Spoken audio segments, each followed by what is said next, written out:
My name's Kimmy, and I'm here with my co-host Ryan. Hey guys, welcome back to Aloreing, our folklore podcast, where we tell you the history and stories of different legends and lore from around the world. Ooh, and getting right into it. Ryan, what did you find alluring this week? Well, guys, the seasons are changing, which means the coffee is changing as well. I bought myself what's it called? A French press. Oh. And I've been drinking very high-end fancy coffee. I don't know if it's better than my cold brew, because the cold brew I felt like I was able to do a lot more fun stuff with, but it's pretty exciting. It's a lot better than drip coffee. Okay. So as a non-coffee person, like, I like coffee, but I'm so new to the world of coffee. Like, we just got a drip coffee machine for like $10 the other day. I mean, that works. But, like, because I know, like, two things of each one.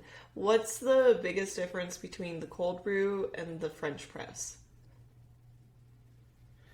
Well, the cold brew, you leave, like, all night, like, overnight, so then it, like, slowly infuses into the coffee. Okay.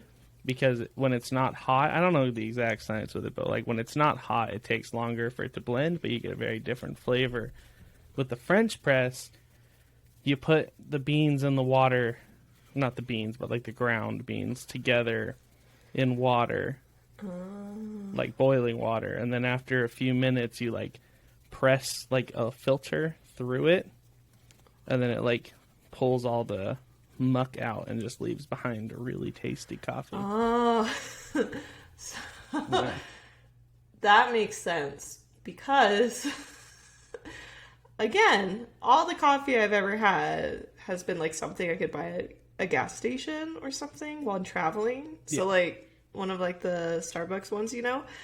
And so we got like finely grated coffee grounds, and I thought, oh, I just put that in the cup with hot water, and I was like, oh, I'll put 2 spoons of it in this cup with hot water. And I was like trying to use like my thin strainer. You were wondering why there were grains in you. I was trying to use my strainer to pour it out, and there was so much caffeine in it. I was up since 5 that morning till like 1 that next day because I had so much energy. I was like, 5 pounds of beans, 1 pound of water. What could go wrong? I was like, Edgar, I think I did this wrong, because when I cook, I just guess. You know, if I don't have a little tutorial there, I'm like, well, let me just experiment and see what happens. And I will never make that mistake again. So, lesson learned. Yeah. Next time you're down here, I'll make you some coffee. Hell yeah. Some real fancy coffee. As long as it's in like one of those camper mugs, because then it will feel like we're telling the story around the campfire. That's like my one request. Oh, of course, yeah. Can do. Yes. What'd you find alluring this week? I'm not going to say that one. I told you that one. I'm not going to say that one. I told you that one. I'm not going to talk about stuff before this. And sometimes we'll be like, does this count as like an alluring thing? And he's like, no, not really. And I'm like, okay. I'm trying to think I just feel like life has just been really beautiful lately. But, that's good. I mean, that's alluring. That is. Oh, I have a good one. You have inspired me, actually. Our one friend we play D&D with, I like reached out. I was like, I need to get in shape and I have no idea what I'm doing. So he like made like a 5-week workout program for me, and it's actually been helping me out like so much, and I'm starting to get like my muscle back, and it's been super nice. Daylight savings has worked in my favor, because now I can wake up at like 6:30 and get my workout done, get showered, make food for the day, and then go to work. and then I just come home and play Animal Crossing for my whole life. Nice. So I feel like, not to turn this into like a gym episode, but since daylight savings time, the gym has been empty. Bro. And it's amazing. There's nothing better than an empty gym. Honestly, I couldn't agree more. I don't go to a gym because I don't like people. Mm-hmm. Exactly. Like, I don't want to see other people while I'm working out. No, I'm like, this is me time. If I have headphones on, you will not talk to me. I don't care if we came in together. We go in, do our thing, and we leave. That's it. No.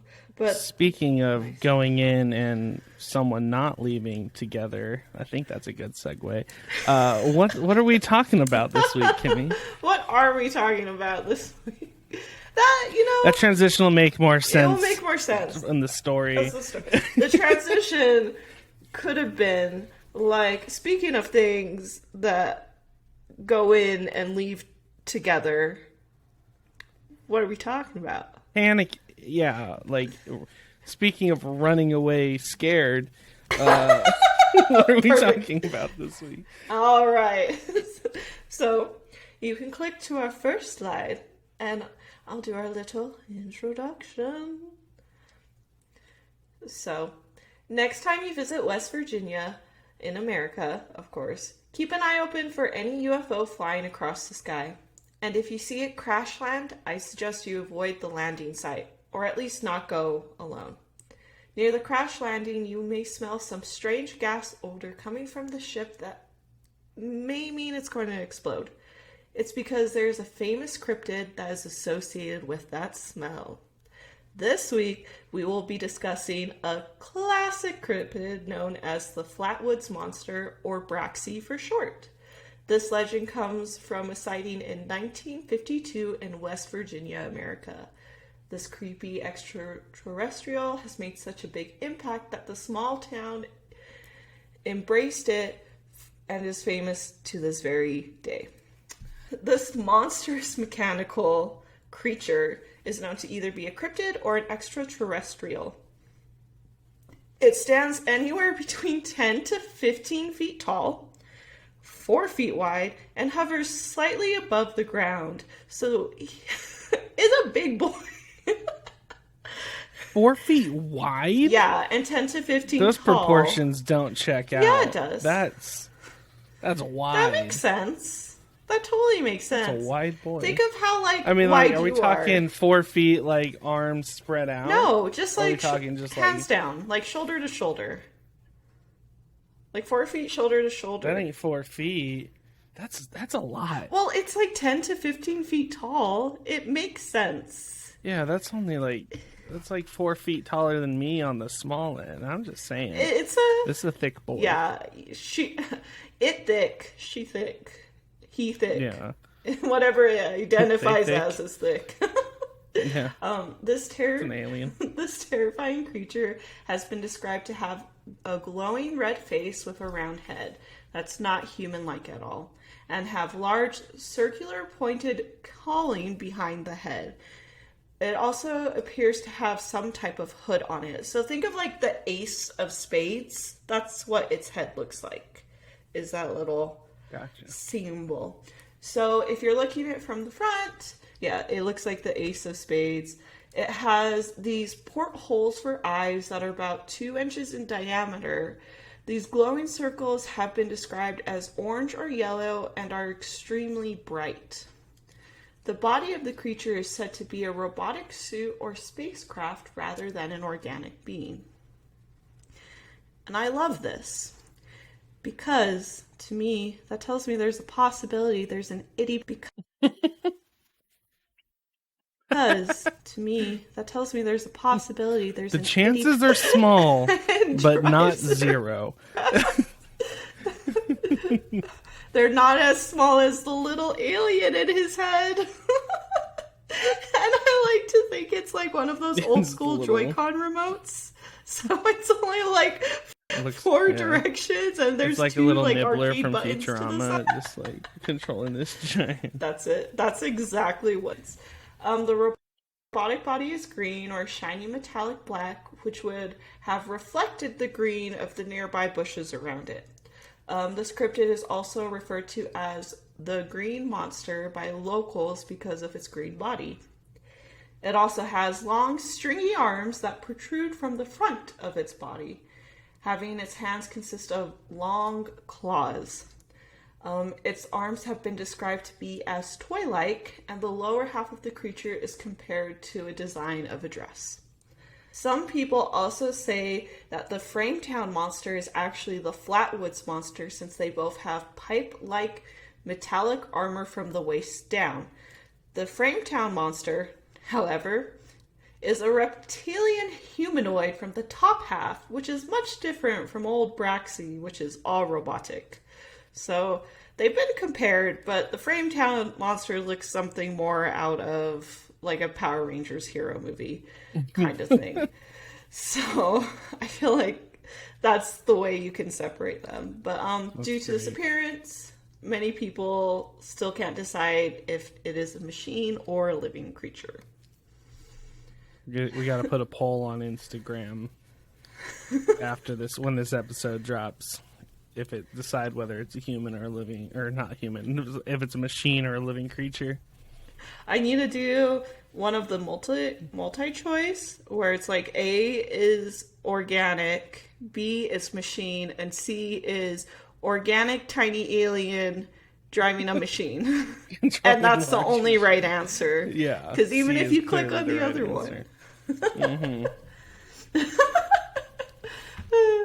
So, personality. So, there's no accounts of Braxxie hurting anyone. Plus, with the people that have witnessed it, it is said it would always run away and disappear into the night. It is also known to eject a nauseous mist that can make people and dogs extremely sick.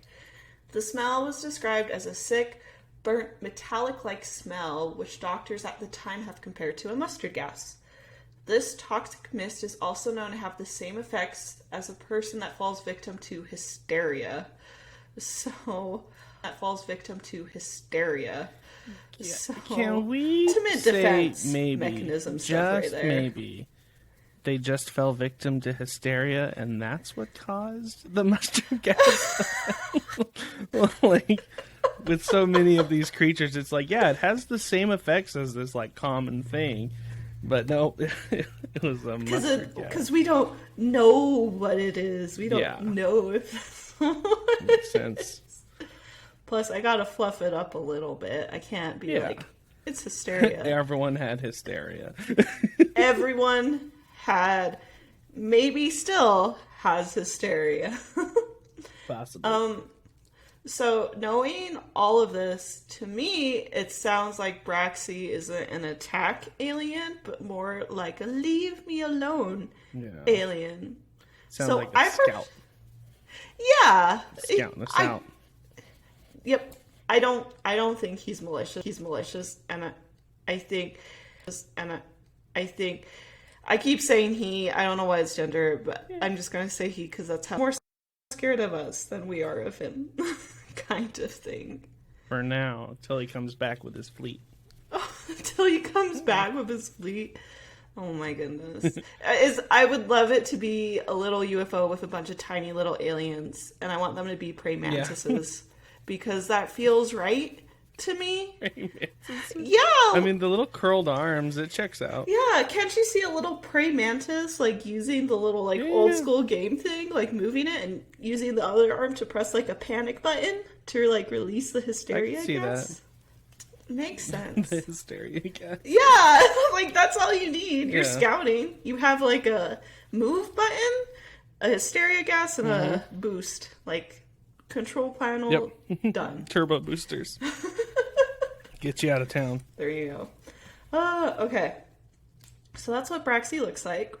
Let me tell you a little bit about the history.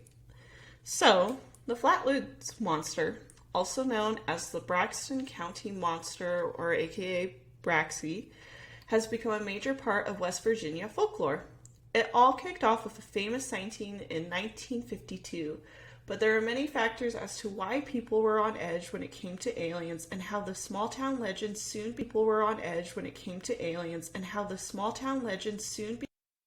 The most important thing is for till this very day. Time to know about what happened in American history at the time. And so Americans had two things on their brain: space and atomic bombs. So the first thing is the space race. So during the 20th century, the Soviet Union and the United States of America were competing to be the first to achieve superior spaceflight compatibility before the other one did. AKA, they wanted to conquer the unknown. What was out there in the world? These two nations were also in a nuclear arms race following World War II, knowing if they could conquer space, they could have a major advantage with a nuclear war. So this was known as the space race. This is a little history for you guys. So when the sighting, I need like the little star with the rainbow. That's like, now you know. Can we like animate Mothman doing that? Yeah, I'll get started on that. Yes. So, when the sighting of Braxxie took place, the space race was on the forefront of the American people's mind. The curiosity and the fear of what could be out there, along with the timing of its sighting, resulted in a legend becoming popular rather quickly. This extraterrestrial sighting took place in a small town of less than 300 people at the time, and it quickly grew traction. Hey guys, so something really weird happened. In this recording, me and Kimmy started talking about Project Blue Book and the government and aliens, and of course, all that footage got absolutely demolished. So I'm going to read what the script said so that we can add it back in, because I don't want you guys to miss this part. So, Project Blue Book. This encounter went from local news to national news rather quickly, having it become the hot topic on radio shows and resulting in many scared individuals calling in to learn if this extraterrestrial was malicious and if it was spotted again. Plus, many Americans at the time were extremely anxious because of the fear of atomic bombs. You know, naturally. Even Life magazine, one of the most popular publications at the time, had released some seemingly credible stories about flying saucers. This resulted in the U.S. Air Force UFO inquiry, part of the project called Project Blue Book, to dispatch some investigators around the country to look for any more sightings or details about this Flatwood Monster. Project Blue Book was just a documentation relating to investigations of unidentified flying objects at the time, and as been said, it's closed until currently. Some say the Air Force was just scanning the skies for bombers since the Soviet Union successfully tested an atomic bomb in 1949, but the timing lines up more with the sightings of the Flatwood Monster encounter. So with the combination of the Cold War fear of the atomic bomb dropping, the space race, the Flatwood Monster was able to come to the forefront and shine. Alright, now back to Kimmy. Another thing about the Flatwoods Monster is capitalism. And what is America if they don't capitalize on fear and anxiety of the American people?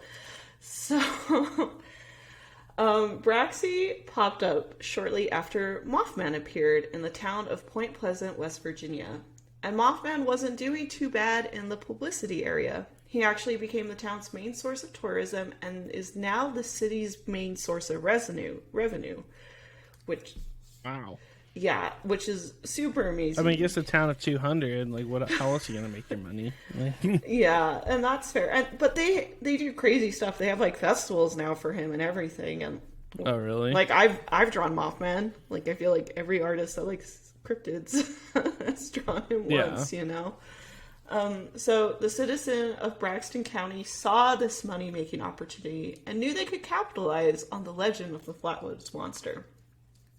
Everyone wanted to know more about this extraterrestrial, and the town simply emphasizes it to this day. Believers and non-believers quickly capitalized on this legend as local shops started selling merch with the Flatwoods alien slapped onto it. The volunteer fire department even sells this monster on a shirt. I don't think I put a picture of the shirt. I put the link, but I didn't put the picture. It's actually cool stuff. It's not like some mom like clip art something made it for like their daughter's softball team, you know. It's I kind of want it. It's really cute. It's like cute and grungy, but not overbearing. I don't know. They have my size. I'm gonna order it right now. Yes, do it. We also as a side note, you haven't seen them yet, but when this episode's out, we will have a Flatwoods State Cryptid shirt in our shop. And I'm going to get that one for me. And I'm pretty excited. Because capitalism, right? You got to capitalize on this. Yeah. Gotta pay for something. That's right. This podcast has to be paid for somehow.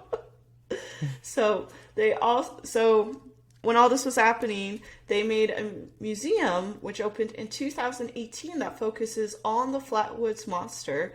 And there's even a Flatwoods Monster Festival. And the museum will put up monster-shaped chairs all around the city because of what happened and for publicity and all that stuff. That's cool. So there's a lovely little picture of the front of the museum. And when we do... Pretty recent then, 2018? Yeah. That's very new. Yeah, That's awesome. I really love it because I feel a lot of cryptid museums are starting to pop up. And it like makes my heart really happy. Hopefully it survived it did. It's still open. It survived the pandemic. Oh, love that. That we're happy. I was like, this is like, I have a vision board in my office of like our podcast goals, and one day when we can do a live tour, we're going to have to hit like that. We're going to have to hit the Flatwoods and Mothman and all those little cryptid museums. That'd be cool to do like the podcast at like all the museums that are popping up around the country. That'd be so fun. I would be so happy. Listen, if you are part of one of those museums and you listen to our show, we can figure something out. I have cool cryptid art I can provide. I got a lot of Southwest airline points right now. I'll fly out right now. Let's do it. I'm so and they have cute souvenirs. I don't know. I like cryptid shops because they actually have legit souvenirs. Oh, absolutely. Okay. Anyway, I'm getting off track because I'm getting manifesty and excited about future stuff. Woo, okay, bring it back. So here's even a quote from Andrew Smith, the founder of the Flatwoods Monster Museum. I don't know what he sounds like, so I will try to be more deep in the West Virginian. I don't. I think they're country in West Virginia. Let's try that one. I'm not great with this. Let's see what happens. The Flatwoods Monster Museum opened in 2018, and ever since then, we've been really surprised as to how many people want to come and visit anything dedicated to the Flatwoods Monster. We have folks coming from all over. I would say at least half of the people who come and visit are from our upstate, the other half from in-state. I think the interest in the Flatwoods Monster has kind of always been there. But up until pretty recently, there hasn't been a lot of things that you can visit that have anything to do with him. The area where the sighting took place is on private property, so that hasn't been a magnet to draw people in. So the Monster Museum and the Monster Chairs and other businesses in the area who have taken up the monster themes have sort of been able to be a magnet to the Flatwoods Monster and the people interested. Ladies and gentlemen, Kimmy's country accent.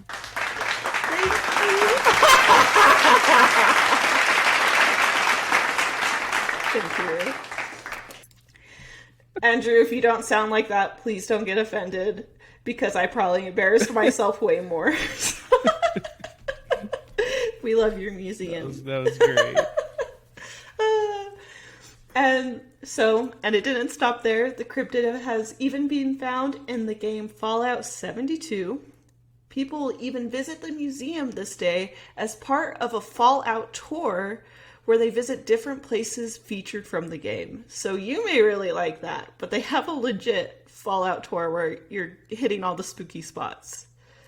That's cool. I haven't played 72, but that sounds fun. I can't remember which one. My brother let me play one, but it's just because, like, I would make the characters look really cool, and he didn't care because, like, the husband or the wife would always die. And I'm like, no, let me make a hot yoga dad. And then I'd make, like, a hot yoga dad or, like, a pirate. So. Yeah. But in closing, It has been over 70-ish years since the odd occurrence in the rural area happened, but the legend of the spooky extraterrestrial holds strong, and some have said it's considered to be the second most famous cryptid in Virginia. Right after Mothman, of course. Some people say that around the anniversary of the event to be cautious because you may hear the hissing or smell of metallic near the forest or the edge of the Flatwoods. Ooh. And that is a little bit of the history of the Flatwoods Monster. Ooh. Nice. And I love when like small towns like make these kind of things. They're like whole things. Yes. I think that's really fun. Like it's like you gotta have a thing. The universe like gives them a branding guide. And they're like, yeah, exactly. Thank you for this. Thank you. I love it. There's so many like state cryptids I want to do, and like I'm so happy we're doing the Flatwoods Monster. And you know what else I love? You love your store. Our sponsors. These sponsors that are about to be on the show right now. Woo! So before we continue, let's tune into those bad boys. Did you like that transition? Patreon. It was a pretty good 10 one. out of 10? I thought I was pretty proud of that transition. What did you think, 11 patrons? out of 10? 12 out of 10. Do you like the new background, patrons? I cleaned my room just for you guys today, just so you know. I got home, made coffee, speed cleaned my room, because I was like, I'm going to be on camera today. Here we are. Can you play that clapping noise for yourself? Because you deserve it. Yeah, one sec.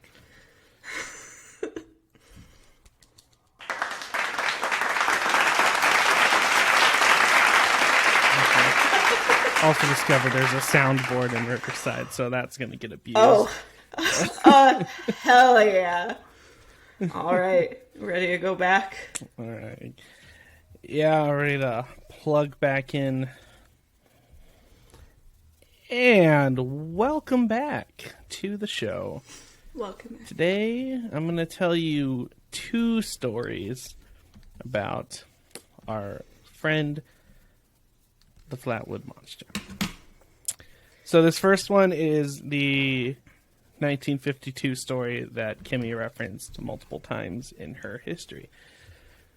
The sighting of this entity takes place at 7:15 p.m. on September 12th, 1952. 2 brothers, Edward and Fred May, and their friend Tommy Heyer smelt a sudden sulfur smell while playing in the yard of their elementary school. Seconds after, they witnessed a bright object dart across the sky and land onto some local farmland. Scared and confused, they ran to Edward and Fred's home. In a panic, they told their mother, Kathleen May, about the strange sighting they saw that crash-landed in the hills just down the street. Hearing this, Kathleen went with the 3 boys and a West Virginia National Guardsman by the name of Eugene Lemons. Lemon's dog and some other local children, including Neil Nunley and Ronnie Shaver, to the Fisher farm. With a flashlight in hand, the group left, curious to discover what the 3 boys saw. Ooh. On their way... This is very, like, 90s. Yeah, isn't it? Sounds like it's about to be Stranger Things. Like, yeah, 100%. On their way, Lemon's dog ran ahead of the group. Once the dog was out of sight, it suddenly started barking and ran immediately back to the group with his tail between his legs. Approaching with caution, they reached the top of the hill and saw something they would never forget. There was a large, pulsating ball of fire about 50 feet to their right that came along with a pungent mist that made their noses and eyes burn. Through the mist, Lemon noticed 2 small lights. Over to the left of the object, underneath a nearby oak tree. Moving his flashlight towards it, it revealed a creature which immediately emitted a shrill hissing noise, and then started gliding towards them, and then headed off towards the red light. The dog was like, you guys, we should leave. And they were like, no, let's stay. Yeah. He came back with his tail tucked like, let's go. And Lemon's like, all right, I guess we gotta that go dog that way. is probably so annoyed right now. He's like, I'm just here to protect my owner. God, Lemon, get it together. Yeah. At this point, Good. the group fled in panic, as one should have done. Once they got home, Kathleen contacted local sheriff Robert Carr and Mr. A. Lee Stewart, co-owner of the Braxton Democrat, a local newspaper, to tell them about what they had just witnessed. Stewart interviewed each of them individually and then returning to the site with Lemon later that night, where he reported that there was a sickening burnt metallic odor still prevailing. There it is. Sheriff Carr and his deputy Burnell Long searched the area separately but reported no trace of the entity. They say all they encountered there was the smell. I don't like that because if you see something or if there's like a touch mark on you, that's real. That's it. Like you can't dismiss that. You know what I mean? Ugh. So the next morning, Stewart went back to the site for the second time and discovered 2 unusually long tracks in the mud and traces of a thick black liquid, reporting them as possible signs of a saucer landing. This was credible because the area hadn't been subject to vehicle traffic in the last year. Some say the tracks were probably from the 1942 Chevrolet pickup truck driven by local Max Lockard, who had gone to the site to look for the creature some hours prior to Stewart's discovery. So, I feel like you would know a tire track, though. You know a tire track. If you grow up in the country, you know what a tire track is. Yeah, unless you had, like, tire track with, like, 0 tread on it. No, you would know. I doubt that. You just know.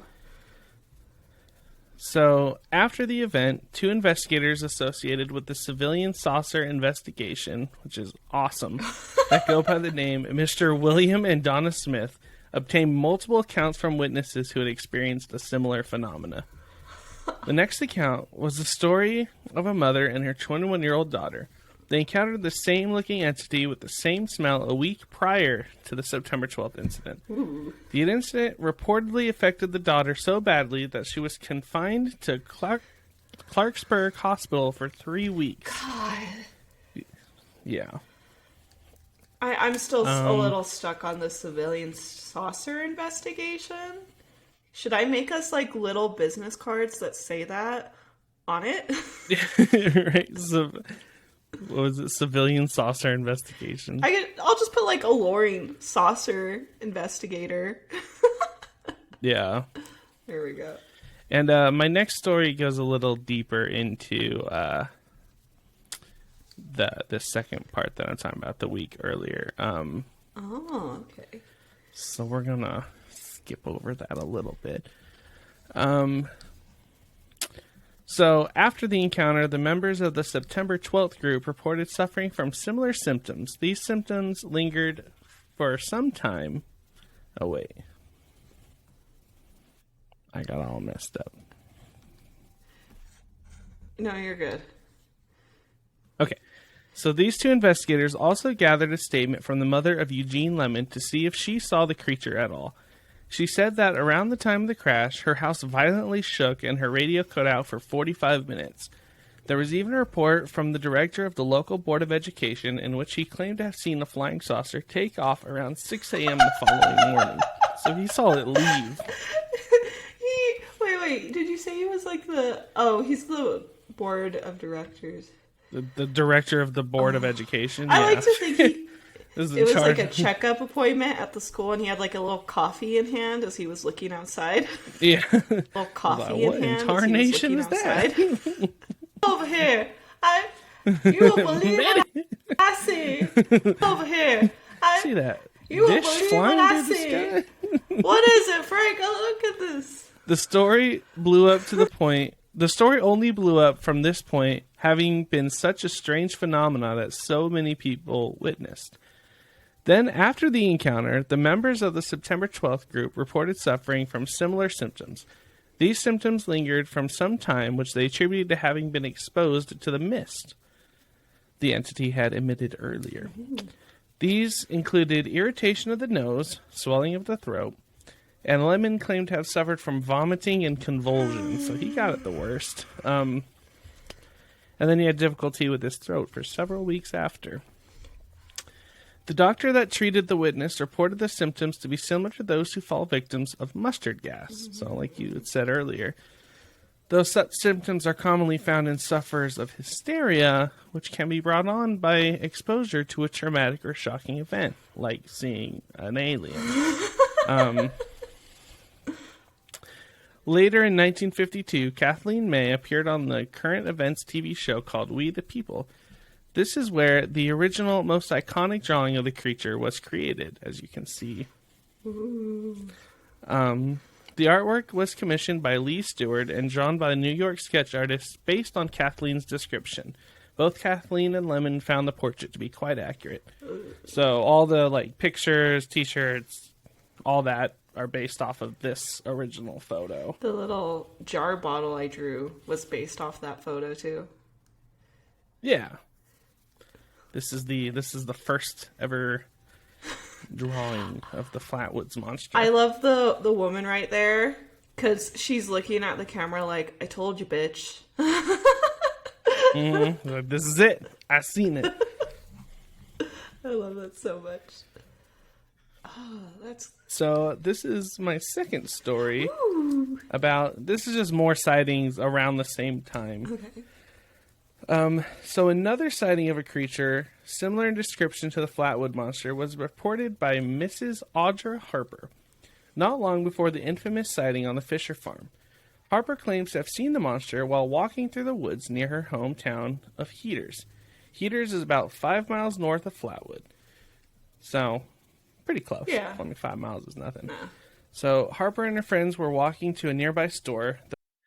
The road leading out of their property was pretty rough, so they were taking a shortcut through the forest instead of walking the road, which would have increased their trip significantly. Okay. About half a mile into their trip, they noticed a ball of fire, just like the last story, on the hill they were trying to pass. Harper dismissed it, assuming it was one of her neighbors fox chasing, which why you would use a fireball for fox chasing, I don't know. But when she glanced back, she saw something unbelievable. The fire had vanished. And in its place stood the tall, dark silhouette of a man-shaped figure. Terrified, Harper and her friends ran, escaping amongst the rocks and boulders strewn around the hillside. How did that conclusion... I'm just glad all these people are running. I am so happy for that. That they're not like, ooh, let's see what happens. They're like, nah, we gotta bounce. And I'm very proud because you don't typically hear that in stories. Yeah. So the third sighting takes place a day after the first story I told you. Okay. So the day after the September 12th incident, another strange sighting occurred near Strange Creek, which is about 20 miles to the south of Flatwood. Reportedly, George and Edith Snowitzky and their 18-month-old son were driving through the rural area between Clay and Braxton County on Route 4 when their car suddenly died. Mr. That is a hard last name. Snitowski attempted to restart the car to no avail. It was nighttime and the road was deserted. While Mr. Stentowski was trying to decide what to Mr. do. S. We're going to call him George. George. We're gonna call him George. While George was trying to decide what to do, a foul, sulfurous smell filled the air, and their baby began to cry. Aww. A strange bright light filled the darkness, and the couple witnessed a 10-foot-tall creature hovering in front of their car.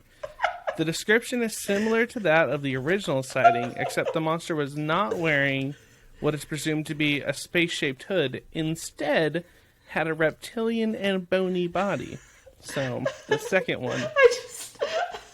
The image of him jumping in front, I like to think he hit their car and he's like, I'd like to talk to you about your extended car warranty.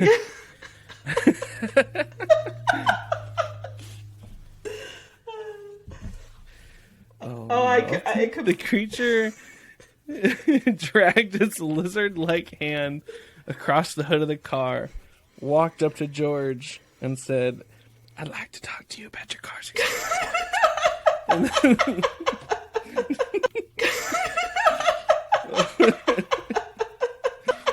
Yeah. The creature dragged. What happened? Yeah. To this day. I know. He's like, man. And he has saved 15% on his Wow. car insurance. The creature dragged his lizard-like hand across the hood of the car before drifting away into the woods. As soon as the monster was out of sight, the car started, and the couple sped away. George would later give his account for a Mail magazine in 1955, so he waited a little bit. He's like, I don't think my car has an extended warranty on it. I really don't think it's that big of a deal. Yeah. He's like, I don't think my car has an extended warranty on it. He's like, Although the monster has not been seen since the original incident in really don't think it's that big 1952, of a its deal. impact on the rural community has been huge. Sometimes, if you stand outside at night, you can almost feel it, like the monster left a gift from the stars for us, and we haven't quite found it yet.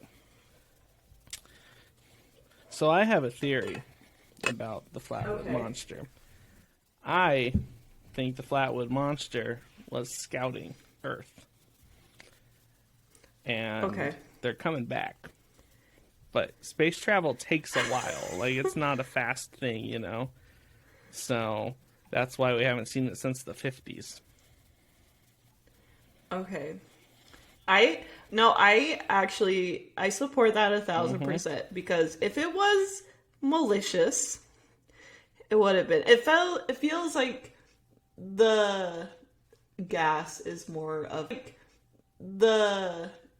gas is more of an outright attack. Yeah, like, he probably was just investigating. Like, that's why he walked up to the car, because he's like, what the heck is this thing? And then when he saw people, he was like, and then he gassed away.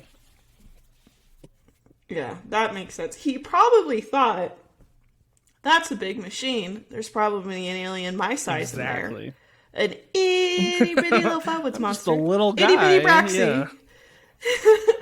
And then he looked over and he saw a human-sized thing, and he was like, "Oh hell no!" He GTFO'd right out of there. Oh my gosh. Okay, well let's do our Aloreing alignment chart real quick, and then after these announcements. Yes. Oh, that's right. We have announcements, you guys. I promise. Ryan keeps me on track. I will be better with announcements. So we do post a lot more of like our announcements on social media, but we are going to. I am going to try to remember to use our podcast for it, so everyone's in the loop. So as now you can go, Ryan. As you may know, the holidays are just around the corner, and gift giving is on the brain. I know it's on mine. We wanted to remind you all that we have podcast merch. Wow. Wow. And it is waiting for you to check out. We got shirts, sweaters, bags, stickers, prints, mugs, blankets, you name it, all based on the illustrations that Kimmy created for the podcast. Visit Aloreing. Oh, wow, look at those. Visit aloreing.com/shop or just click the link in the show notes. And remember, if you're a supporter on Patreon, you get a discount code on the shop. Feel free to message us if you have any questions about it or are running into any issues with it.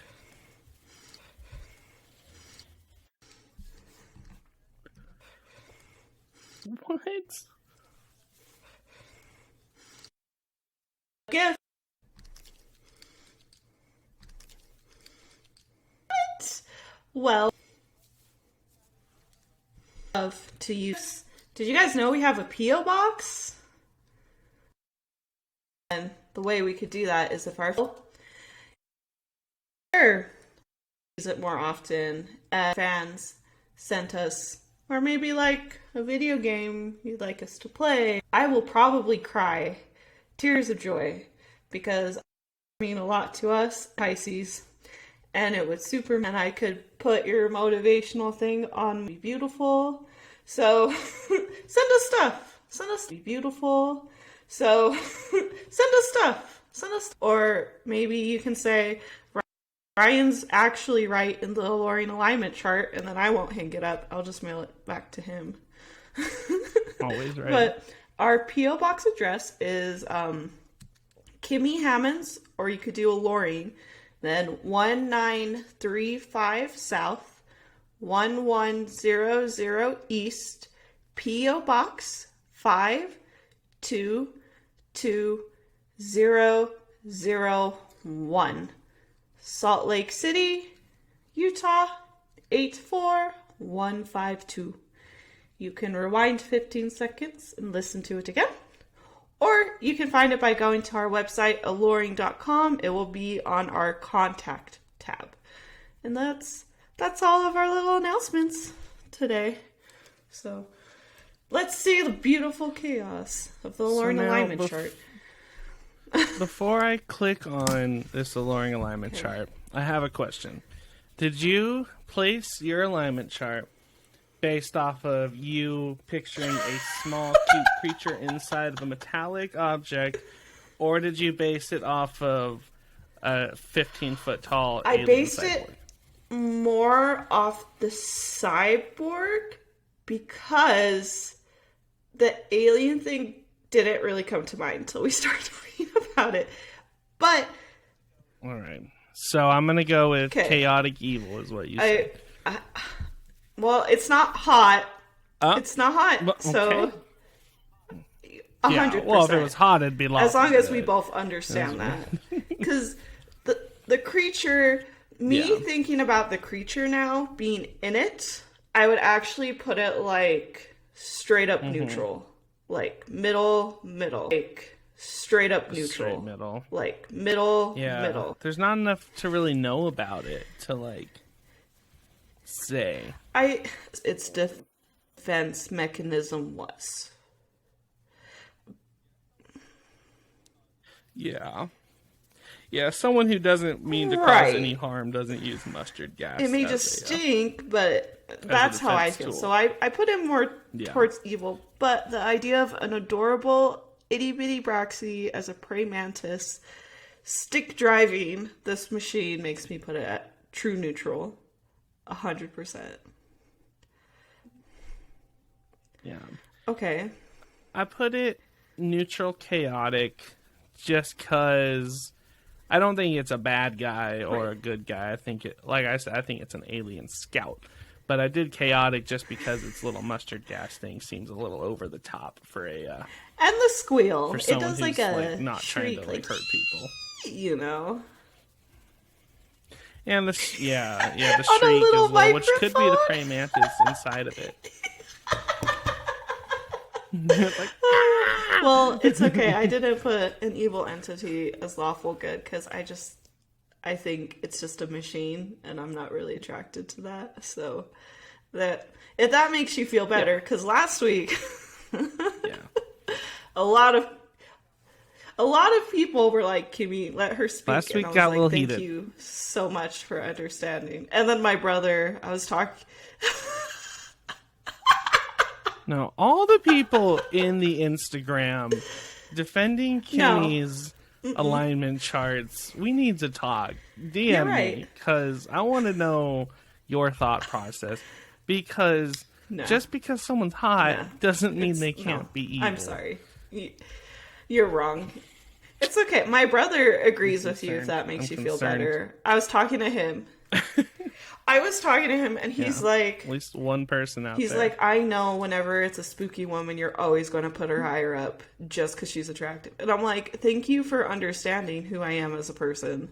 Because Ryan just gives me shit about it. As you should. Keeps me in check, though. As I should. It's okay. One day we'll run into a spooky cryptid and I'll be like, oh, she's beautiful. And you'll be like, wait. Wait a minute. Lawful good. She looks lawful good. You're like, this is a chaotic evil situation. We gotta be out. Well, we're gonna bounce to you guys. Yeah. Thank you so much for listening to Aloreing.